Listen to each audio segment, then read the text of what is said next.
Daniel, for all of us outside of the 3 or 4 teams involved in this amazing race, it is fantastic to watch this battle for promotion. What's it like as one of the managers being involved with it?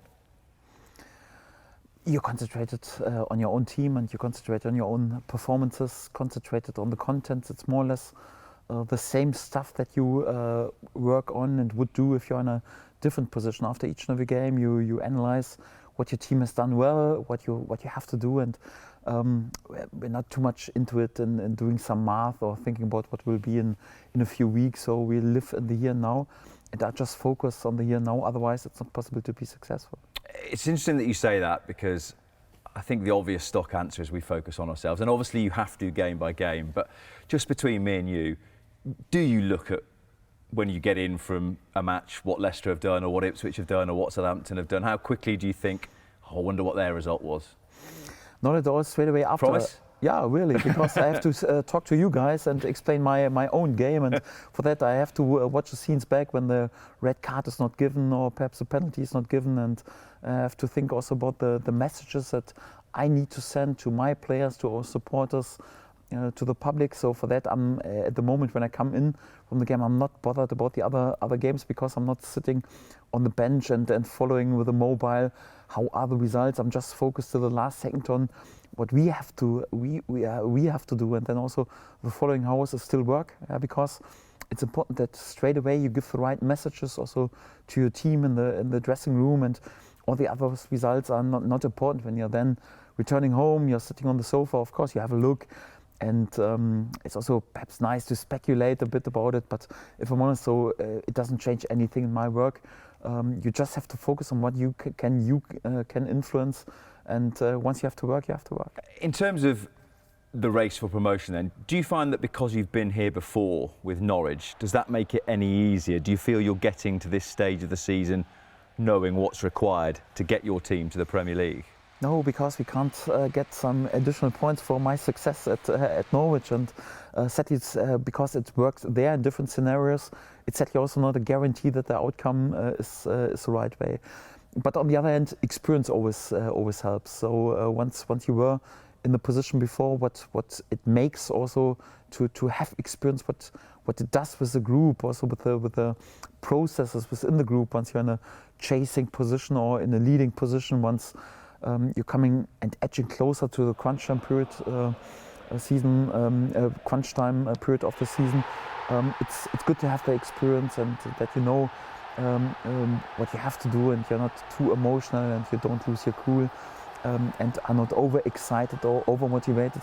I think experience always helps, but sadly it's never a guarantee that you're always successful. The championship is definitely a marathon. It's quite important, because if you burn too early from both sides, it's like a candle, then you're pretty soon done. So you have to make sure that you keep going. All credit goes to my players, because how much they bought into it and are right now united, and also together with our supporters within the whole club. It's a big unity at the moment for Leeds United, and especially for such an emotional club, it's important that everyone is on the same page. And yeah, we're on a good run right now. But as you mentioned, championship is not finished after 36 games. It just finished after 46.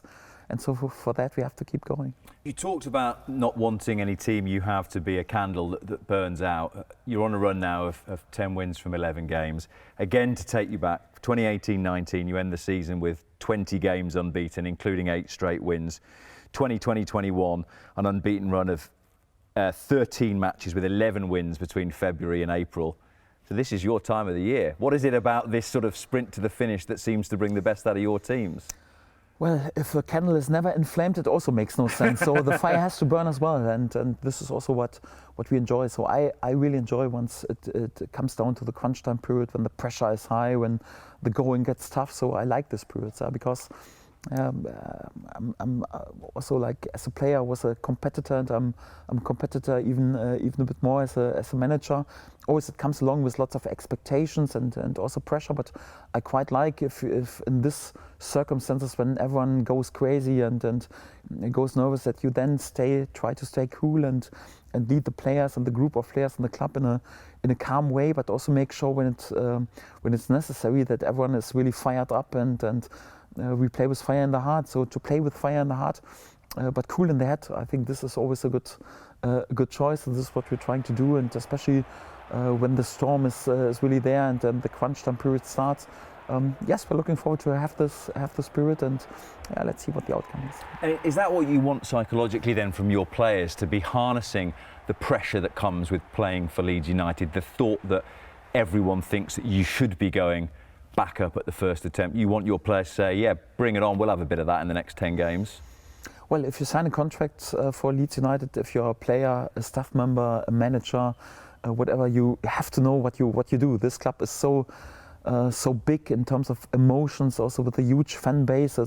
It's also special and different, and everyone knows. So if you win a game at Leeds United, then everyone thinks, okay, we compete the next season then with Liverpool and Man City. And if you lose a game on championship level, then everyone fears already about League Two. So this is what this club is all about, and you have to handle this as a manager and also as a player. And for that, it's also a challenge. It's great to work with these emotions.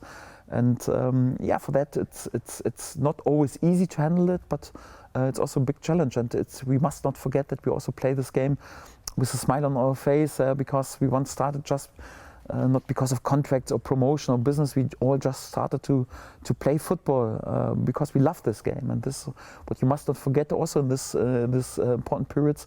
And it's still just a game, and for that we are highly motivated and also absolutely focused. But we still want to play this game also with a smile on our face. And I want each and everyone in this club to handle and to act like this. And if you do this, I think this is also the best way in order to be successful.